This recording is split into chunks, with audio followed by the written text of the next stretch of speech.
Okay, you may begin.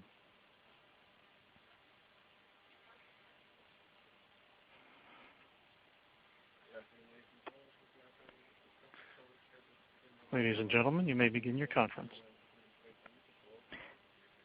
Hello, and welcome to today's webinar on alerting in action, solving business problems, and recapturing sales. I'm David Orgel, Editor-in-Chief of Supermarket News, and I'll be the moderator. We're excited to have you join us for this second webinar in the Best Practice series. There's a lot to address today, and not the least of which is the whole challenge of out of stocks. But before we get started, let me just point out a few quick tips on how to make the most of today's webinar. A little bit of housekeeping information. If you're experiencing technical difficulties, let us know through the Q&A box or by troubleshooting through the Help widget. A quick tip, some common problems such as the loss of sound or a stall in the slides may be resolved by a quick refresh of your browser. Please make sure to turn off any content blockers so you can utilize all the widgets on the console. If you have a question for the speaker, submit your questions via the Q&A box.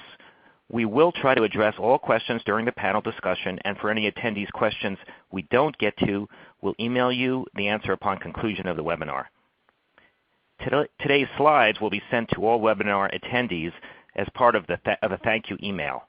Now, don't forget to share today's webinar by clicking the Twitter or LinkedIn buttons at the bottom of your screen. You can also tweet during or after the webinar. There is a Twitter widget on the left-hand side and the bottom of the console, and we're using hashtag retailer collaboration for today's event, and hope that you will too. Now to today's topic. At Supermarket News, we regularly report about challenges related to out of stocks and how retailers attempt to solve this big problem. Shelf availability is central to the customer experience. There are few more important drivers of shopper satisfaction. Availability is, therefore, an important component in retailer profits. Now, this is even more important to retailers as competition increases from a large number of retailers selling food. All of this ties into the concepts introduced in the first webinar in this series, which was called the next generation of data sharing. The sharing of downstream data can help drive a learning about on-shelf availability. This helps support increased collaboration between trading partners. With that context, here are some of the key areas that we'll focus on today and you can hope for takeaways. How daily alerting is used by best-in-class retailers to identify the causes of out-of-stocks. How retailers can drive new levels of supply chain efficiencies. How to improve on-shelf conditions and drive and recapture sales. And a number of other areas that you'll have as takeaways. I can tell you today's presenters are well qualified to address this important issue. First, you'll hear from Jason Whitmer, who is President of Market Research at Cleveland Research, and then we'll have a presentation from Jennifer Beasley, who is General Manager of the Retail Team at Retail Solutions, Inc. After that, we'll have a panel discussion on key topics related to this issue, and we'll give you an opportunity to ask questions, to have your questions answered as well. So at this point, I will turn it over to Jason Whitmer. Jason? Thank you, David, and thanks for having me again this afternoon. I'd like to spend a couple minutes really talking through some key retail drivers, of which we will really zone in on one of them within store-level operations, and specifically the out-of-stocks component within that. But really within the four things that we would focus on, and these shouldn't be very surprising topics or headlines, but certain retailers are better at others, and it's hard to be best at all four, and we'll look into that briefly. But I wanted to walk through price, service, selection, and shopping experience as the four key items here. So certainly, historically, price did not start as the number one objective or the number one driver for a food retailer or retailers in general, and that has been slowly and surely rising on the list. And when it used to be number 4, number 5, I would call it a top 2 item for a lot of retailers, or at least the price to play. And that's highly driven by sales and marketing efforts and having the right prices for the right items. The service along the way is heavily dependent upon the talent at the store level with some key people and key roles. and everybody plays a little bit different role, and some retailers have more flexibility than others within that. The selection effectively much more by the merchandising teams than ultimately getting all of that to the shelf and into customers' baskets within the shopping experience, whether it's a cleaner store versus others, or ultimately just the flow of the operations. And typically when we see retailers build their organizations, it's a little more around the three elements of merchandising, marketing, and operations. But again, not necessarily are they all linked, and not all companies are created equal when it comes to the efficiency of the operation strategically and then the execution of that. So when we look at those four and try to identify best practices or who really stands out as a key differentiator, or even those who are trying to balance being best in class within all four, I like to talk about both Walmart on one end from the price equation, which historically they've clearly dominated the price relevance or using the term price separation versus their peer set being a mass discounter. Amazon is much more of a new entrant into this field to create more price transparency, not necessarily as much price leadership. That transparency factor is something that we're keeping an eye on as a real game changer for how a lot of retailers even deal with their entire models, the high-low model versus the EDLP model.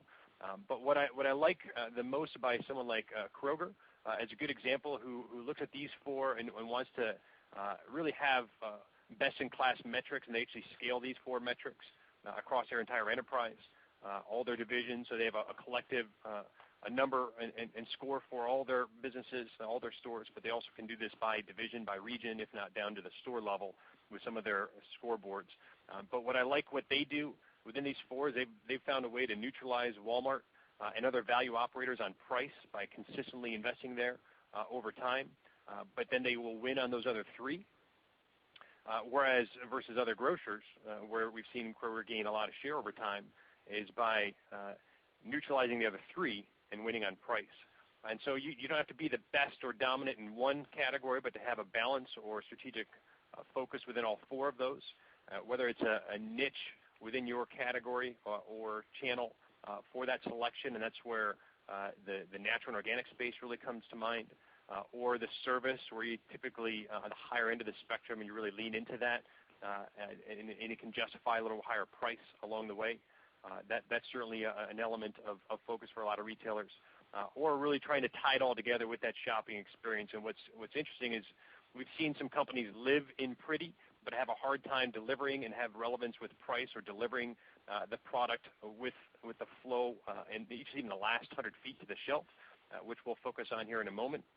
But I've also noticed that the shopping experience is often considered the least important of those four, but it can create ripple effects for retailers that don't pay enough attention to put enough talent at the store level to get the strategic focus into the customer's basket. So that's where we're going to spend a couple minutes identifying some of those pressure points or points of pains or maybe some things that have not worked all that well, especially when there's more sensitivities in how customers will notice that. And so if we, again, look at in these four buckets of drivers, the price side of it we think is really just a pay-to-play. It's something that now consumers demand and expect.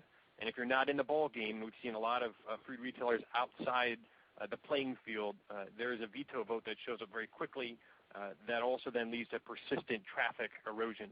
Now, we think there's been some secular erosion to foot traffic in a lot of different channels, so that's not just specifically within the grocery channel, but it tends to get much more acute with a downward slope and hard to unwind that if you're not just even in the game on price, or if the spread between shelf price and promoted price all of a sudden gets too wide. But I don't want to spend too much time on price or even service and selection. Within the service side of it, certainly customers will spend more if they feel like they can get better quality or better attention with the same price.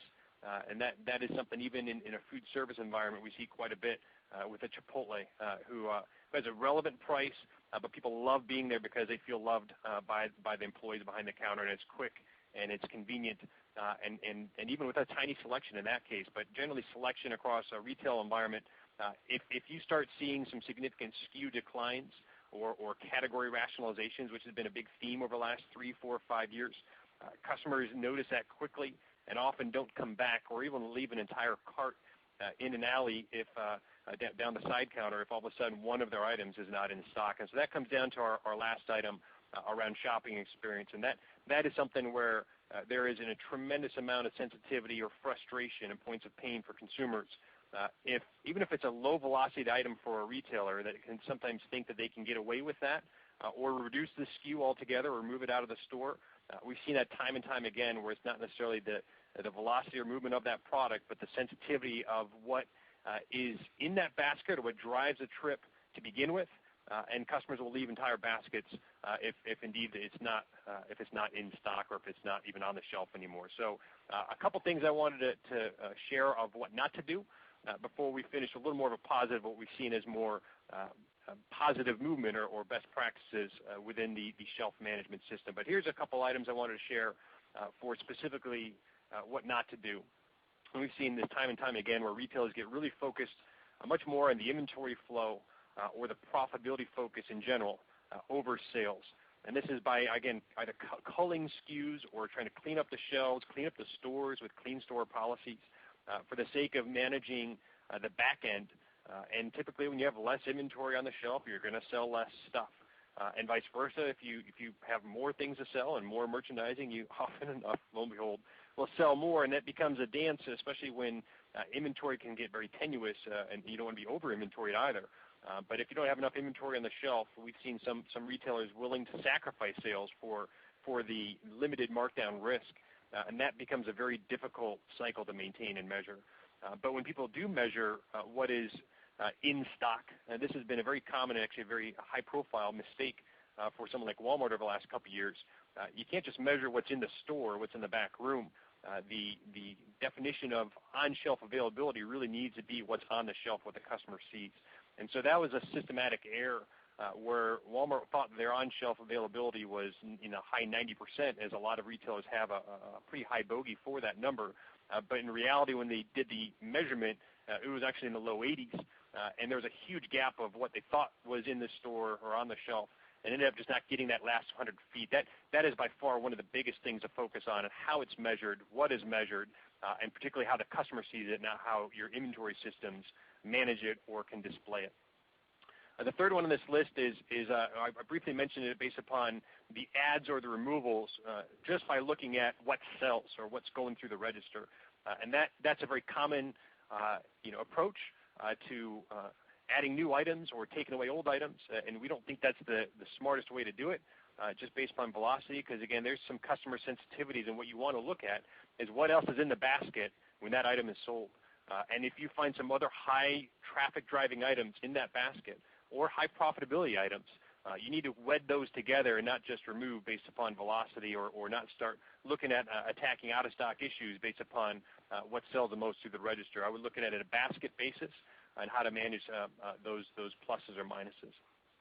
One, we're seeing more difficulty recently on store-level personnel and actually making some corrections within the systems or the actual mechanisms of what is allowed or not allowed. And the more that the shelf management becomes mechanized or automated, we've seen some people say that the inventory is not here, but the system won't let me reorder it and make a very obvious correction based upon some limitations at the store level. And that's been a real handcuff that has presented a problem.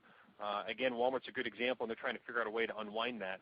But when there's some real edits that need to be made to be able to trust and train store-level personnel to make those, or even suppliers to be able to help make those so the product stays in stock, or you actually try to anticipate maybe when those stocks might be empty. And that's also where we've seen the replenishment timeline get off kilter, where you only try to replenish it when there are fewer people in the stores, often during off hours. And this tends to be a real significant problem, especially during the weekends, at peak hours when people are blitzing the shelves, and all of a sudden they get empty fairly quickly, and you don't have enough real-time replenishment. That we've seen to be an error or lost opportunity when it comes to sales as well. And then lastly, in just cutting labor for the sake of saving money, or conversely, not being willing to add it back to fill up the shelves is something that could be a very tangible sales driver, a good return on that labor. But so many people have been nervous about doing that, just considering the demand environment we're currently in. Last slide that I wanted to share before passing it back is just some things that we're seeing working. And it really starts at the top with senior management, with a lot of these retailers being able to align the merchandising organization and even marketing for that matter with the store-level operations. Again, if you have the greatest plan but can't execute the plan, we see some real issues in actually being able to sell more product. But to be able to get better data, and I know it's going to be a big focus of this call, of what really is on the shelf and have better visibility, better real-time alerting capabilities of some real significant issues, not little tiny issues, but more structural and substantial issues that can then be followed through all the way through the supply chain even to figure out where those originated. You can systematically start to get ahead of the game rather than reacting and being on your heels. But this last 100 feet, this is a very common element within retail that not everybody's mastered. In fact, it's probably one of the hardest things to master, is just get it from the back room to the shelf and keeping it in stock on a consistent basis so that, if somebody's looking for your product or if there's an opportunity for impulse sale, that it's there and you capture that sale rather than have that lost sale. We're starting to see more people have forecasting capabilities or being able to better predict out of stock. So the combination of having systems that can do that, but also picking the sales rather than what the inventory system says that it is something that certainly should be considered. But we're also seeing some companies, and Walmart's another good example, of trying to figure out a better way to, rather than count first or stock first and count second is what they're trying to do versus the other way around. So let me say that a little clearer. In the past, they would try to count it and then restock it, and now they're trying to find a way to make sure that it's there first and then do the inventory counting second. So that's still a work in progress. It's something that is new and different, but it's something to consider. What's the best methodology of actually doing the physical inventory management and the physical inventory count? And then lastly, and this is both systems as well as just through some enablement and some collaboration, some partnerships, and really leaning into some third parties, whether that be with third-party providers that can help broker the ability to keep the shelves full.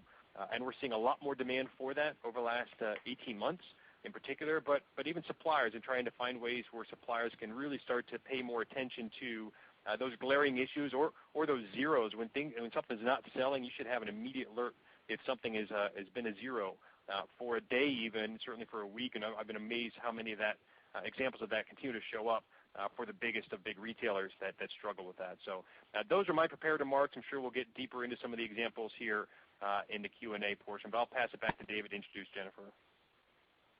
Thank you, Jason. Some very good do's and, just as importantly, don'ts for this topic. So let me now pass it over to Jennifer Beasley of RSI. Thank you, David. Today, we find that most retailers are already sharing some sort of data, and that data can be used to leverage opportunities around on-shelf availability. At RSI, our expertise is actually that retailer data, and we're working with more than 90 retailers across the globe from all different kinds of channels, from mass to grocery and even specialty. And we find that managing out of stocks and the retailers' directed efforts to really improve shelf conditions is a universal problem everyone's trying to solve. And next, we have the suppliers in the mix as well. So in addition to a wealth of retailers, we have more than 500 suppliers that we work with as a global customer base. And this retailer and supplier community together have really given us an interesting perspective on how to solve out of stocks, both from CPGs, hard lines and soft lines, but also from the largest suppliers in the world to even mid and small tier suppliers. From this wealth of opportunity and expertise, next we've discovered that we have seen the most successful data sharing programs are really oriented around collaboration programs and not just data. By collaboration, we really mean that the retailer is tying their primary goals for the year to day-to-day execution. And that execution should incorporate specific business problems or use cases that collaboratively function with the supplier. And those should tie into things like their annual joint business planning processes, their monthly scorecarding conversations with the supplier community, and then also very tactical things like on-shelf availability alerting. We find that when a retailer is tying all of these pieces together, it creates a much more holistic environment whereby they can actually not only achieve their goals, but set stretch goals and make more progress. When we think about out of stocks specifically, next we can review, what are the root causes from out of stocks? And given the strategic importance of shelf conditions and improving those conditions, a lot of research has gone into understanding those root causes. So from planogram issues to things like forecasting, execution, erroneous inventory data, it's really important to identify each of those root causes and correct them both at the shelf as well as systemically throughout the retailer's organization. So in cases of long-lasting out-of-stocks, even once they're fixed, the sales don't recover to the pre-out-of-stock levels for virtually any retailer. And ultimately what we see happens is they lose the shoppers to competitors, or the consumer winds up buying it at another store. Now on top of that, there are so many retailers out there who have high-low strategies, and what we find are that promotional out-of-stocks are even higher on average. And we at RSI deal with them in two ways. One is with promotional allocation algorithms. Those specifically reduce the out-of-stock levels without increasing excess inventory. I think Jason probably has some interesting perspectives around what it's like for a retailer to try to balance this on-shelf availability with inventory carrying costs. So our aim is to reduce out-of-stocks without increasing those carrying costs.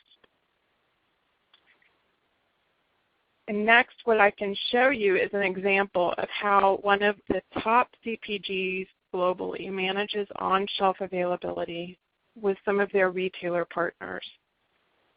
In total, this work that they are progressing with nets them about 1 to 2% increase in sales, reduces inventory, both in the DCs and in the stores, and they see a 25 to 55% out-of-stock reduction on the shelf.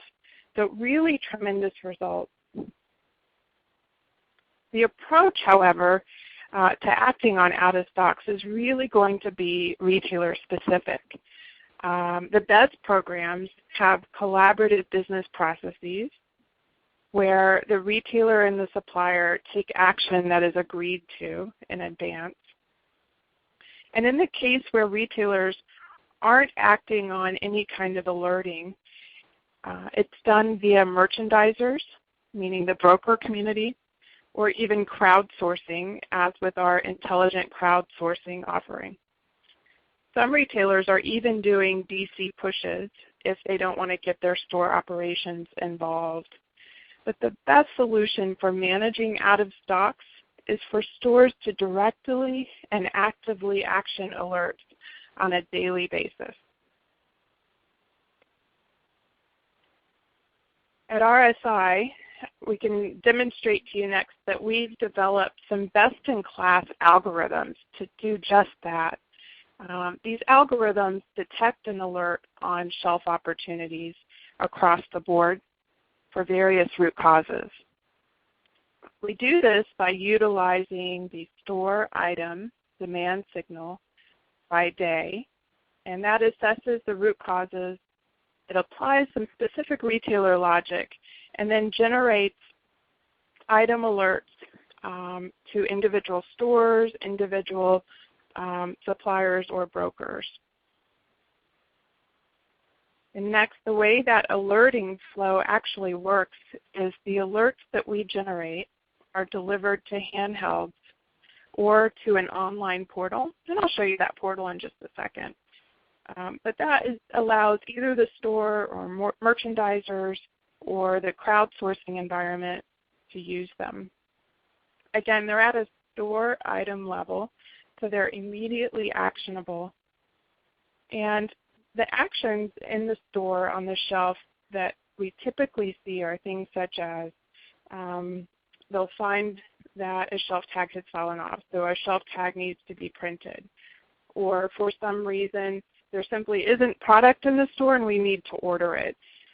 Other things are, and Jason mentioned this one, the product is actually in the store, but it's in the back room and it never made it to the shelf. So these alerts trigger some action for the store to make a correction. Where that correction gets made, we get feedback, which allows us to create a scorecard so that everyone has visibility into what the effectiveness of those alerts were. I'll also show you what the portal looks like on the next slide. It's a portal environment that we developed for our retailer partners so that they could check the alert via planogram order. On the next slide. And those planogram ordered alerts allow the labor to really be optimized. It also allows us to filter requirements such as value or certain other thresholds that the retailer deems appropriate.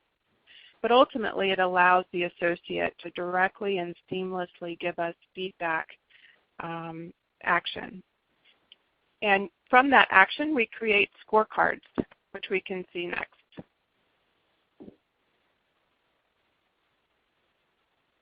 These scorecards on the next slide allow us to create, from that feedback, return on investment calculations. This functionality really allows both the retailer, the supplier, and RSI to review key measures that assess the value, determine what the macro issues are, and achieve stretch goals. Now, in addition to that, we also have deeper reporting available that essentially allows for the retailer to get alerts on alerts. Now, that sounds kind of funny, but it's important because it allows the retailer to understand on a macro level, where are we seeing issues consistently with certain stores or certain departments or even certain groups of items across the enterprise? So the reporting capabilities are really quite key. Now, we're going to show you some results of what we have found at a few retailers. At Walmart, we've employed these alerts with CPGs of all sizes. The value of those alerts derived has been really substantial. It increases sales, it increases the end consumer satisfaction, and the value we're finding far outpaces the cost of both generating those alerts and actually checking them. So Walmart is on the large end of the spectrum. This is another example of a slightly smaller retailer who focuses on the grocery end of the channel. And with 23 of their top suppliers, they're on target to recapture more than $40 million in sales by acting on alerts. Really tremendous opportunity for both this retailer and virtually every retailer that we've had an opportunity to work with. So in addition to recaptured sales, we've also, on the next slide, measured various alert types and worked to understand how effective are specific alert types, where is the most value derived from, and what is the level of accuracy for each. Now, on average, we're seeing about 65%, with even high velocity items being much more accurate than that. Now, in closing, in terms of a roadmap, ultimately, we no longer have to rely on Joe, the department manager, to walk down the aisle and look for holes on shelves using what we think of as just rudimentary alerts.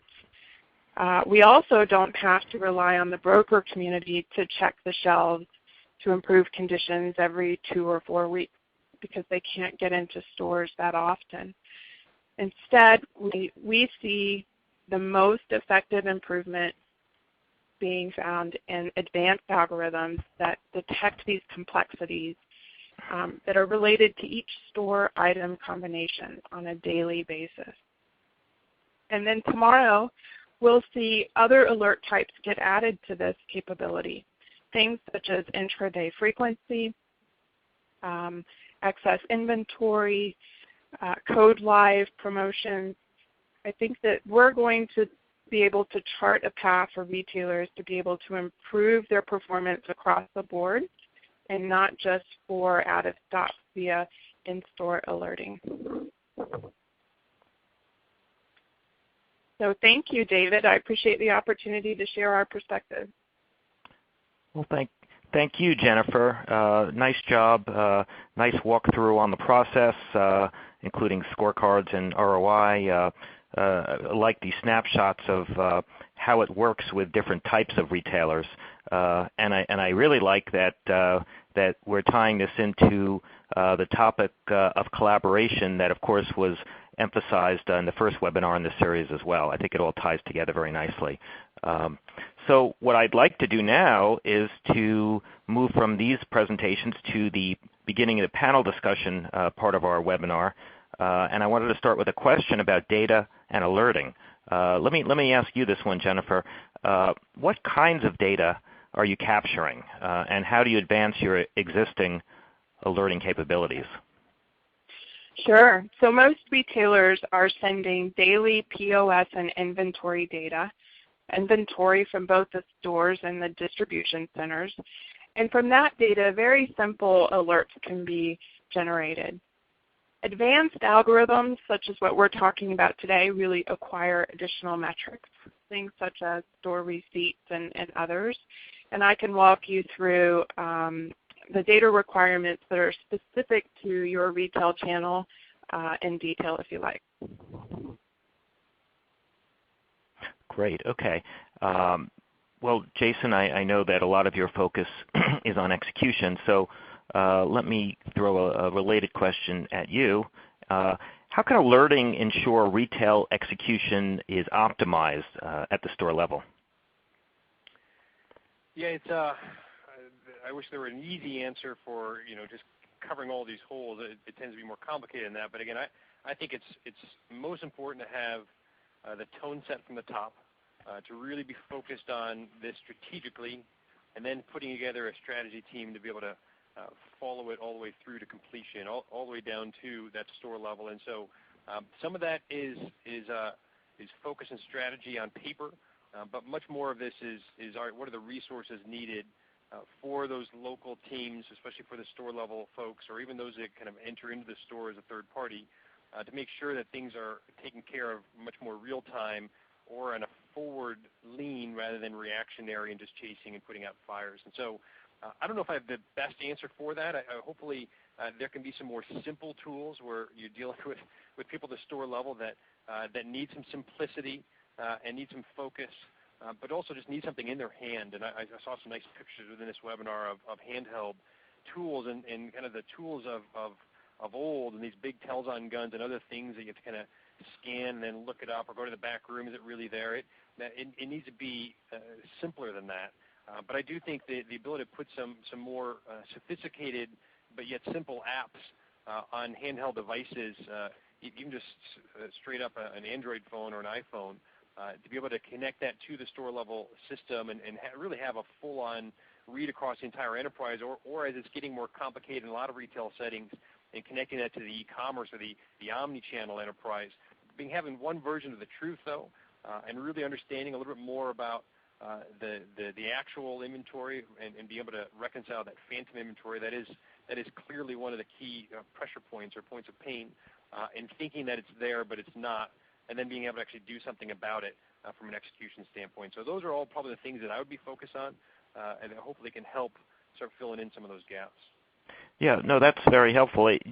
Your point about having these initiatives advocated from the top down, from the high-level executives, I mean, have there been cases where something like that could have been tripped up because that wasn't the case?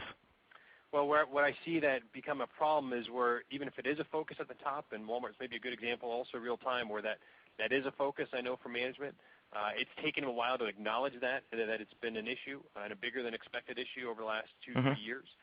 But then to get that through to not just the merchandising teams, but down to the store level operation to connect all those dots has been a little more complicated than I would have expected. So it's not just lip service that is good enough. You need to make sure the resources are aligned or that the focus is, if it really is to drive sales, if that's the primary focus, that all of a sudden you don't have people out in left field trying to protect a margin or manage inventory. It needs to be aligned with, all right, here's what we're going to drive within the sales plan and how we're going to execute the sales plan and make sure all the tools and the communication of those tools is aligned from top to bottom. Okay, that definitely makes sense.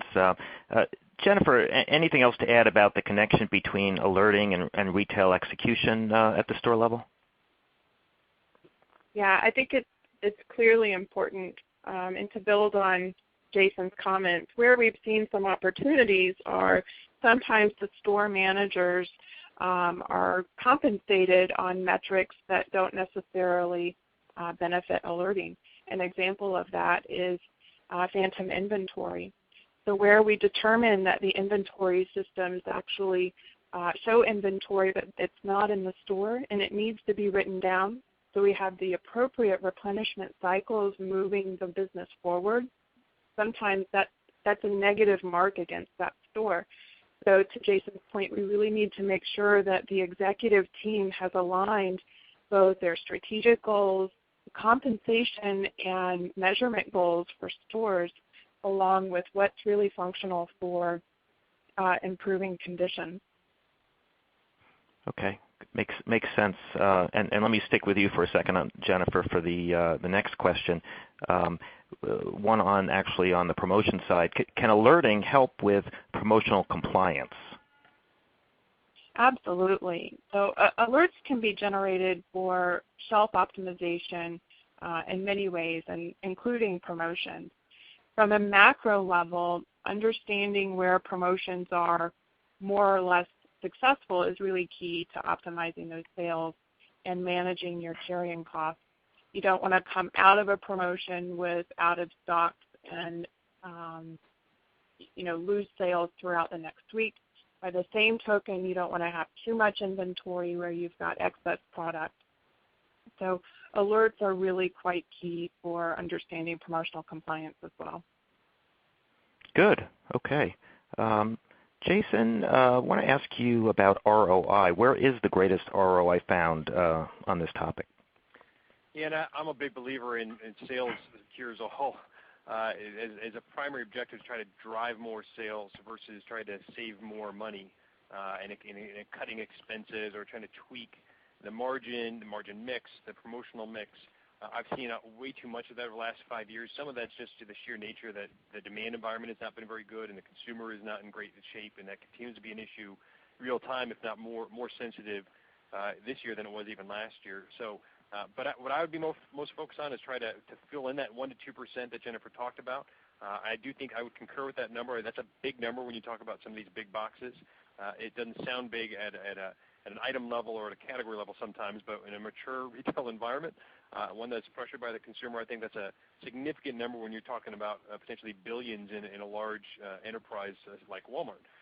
But I'd also be a little more focused on, while I think there's opportunities to fill in the gaps on promotions, that 90% of the sales still very much come from the side counter, up and down the shelf on the everyday products. And if you're not in the game on the items, especially the key velocity moving items, the ones that are in everybody's cart, the ones that everybody knows the pricing on, even if you start doing some promotions on those to try to be more aggressive, if you're not in stock there on something that's really critical, again, that turns into a significant liability, not just real time, but then that customer all of a sudden has a reason not to come back next time.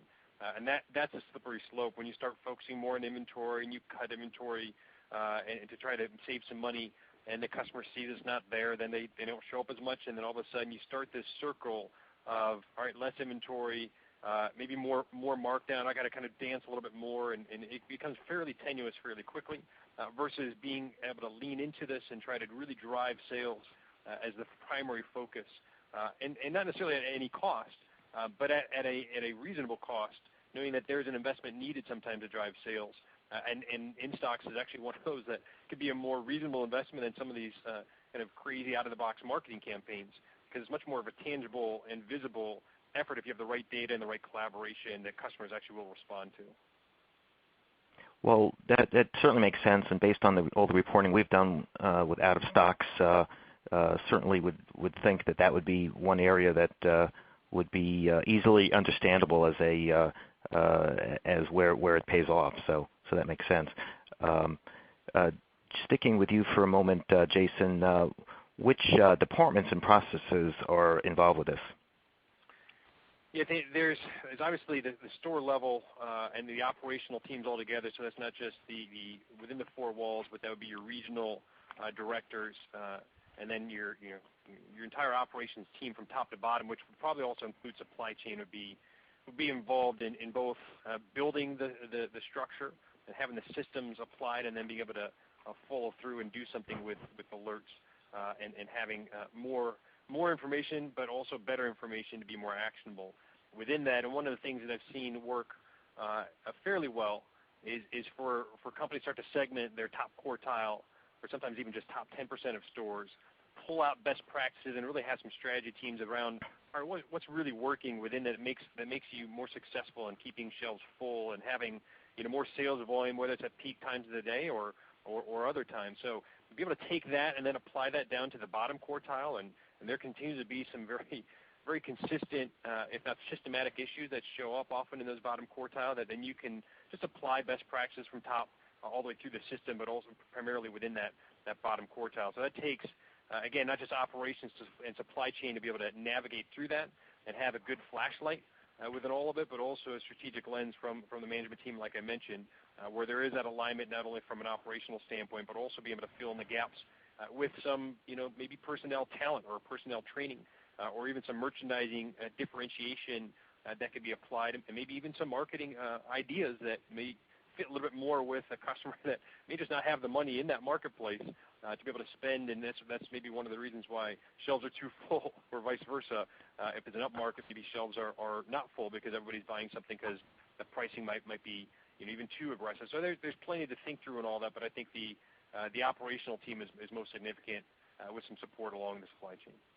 Well, you just described, to some extent, a multi-step process where you're taking learnings from some stores and expanding them to others. And I'm just wondering about a timeline, how long something like that can take.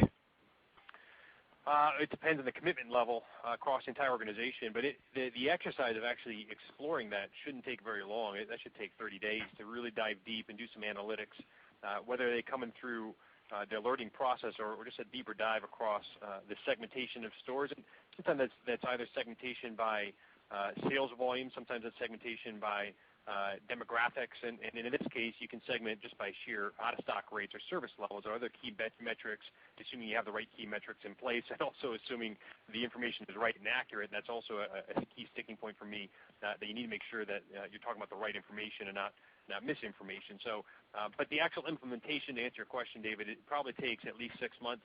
I've seen some other companies 6 months into it still not having a whole lot of deployment, and therefore maybe it takes 12 to 18 months. But obviously, the faster you can move that through from start to finish, the more effective your return would be, with not only fewer resources deployed along the way, but a bigger and more immediate impact to the top line.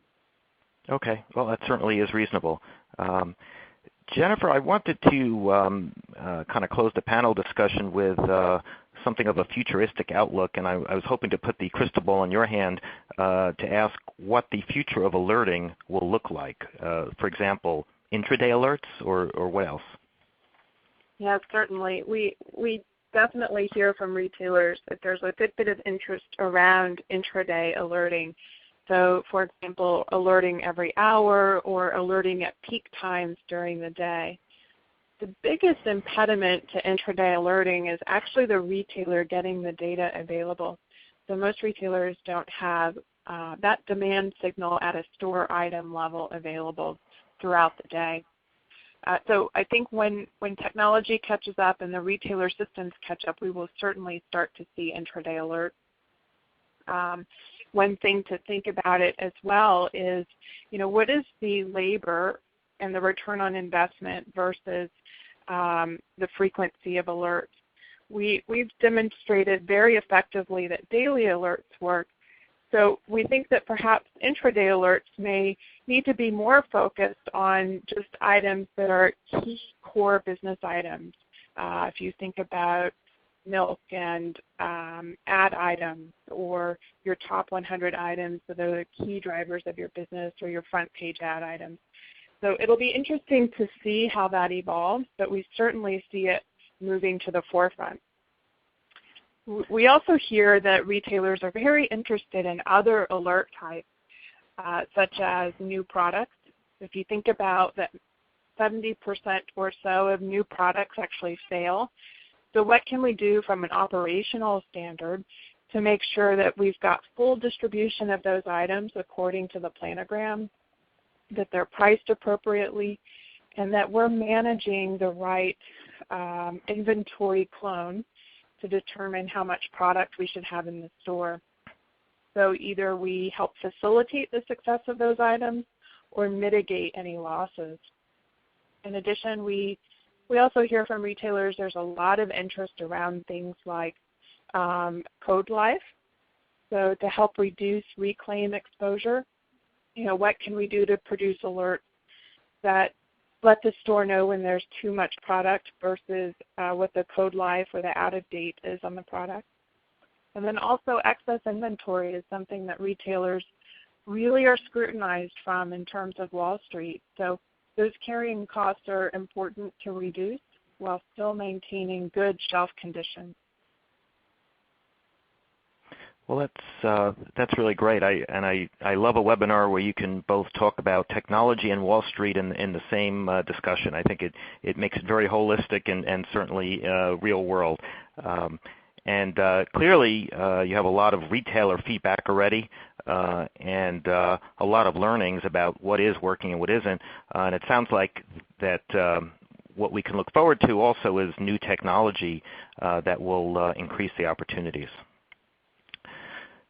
Well, we will, at this point, I think we've really covered the topic nicely. I want to thank our speakers, Jason and Jennifer, and our audience for taking the time out of busy days to join us. We hope that you will join us for our next webinar called Winning with Use Cases. In that third installment of this 4-part retail expert webinar series, Jennifer Beasley, who you just heard from, General Manager of the retail team at RSI, along with Jason Whitmer, President of Market Research at Cleveland Research, will take a tactical look at how to apply actionable data to a retailer's most pressing problems using tried and true templates. Moderated by Supermarket News, the session will offer attendees practical advice to put into action immediately. Now, that webinar is scheduled for August 19th at 11 a.m. Pacific Time or 2 p.m. Eastern.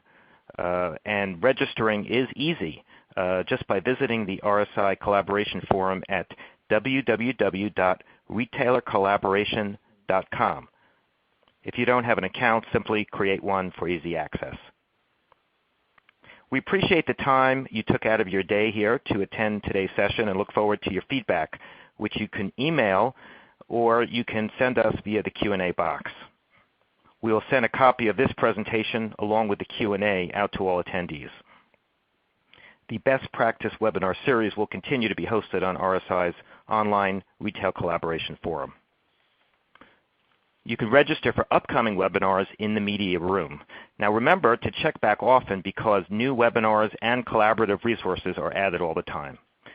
So let me finally close by saying thank you again for joining today's program and have a great rest of your day.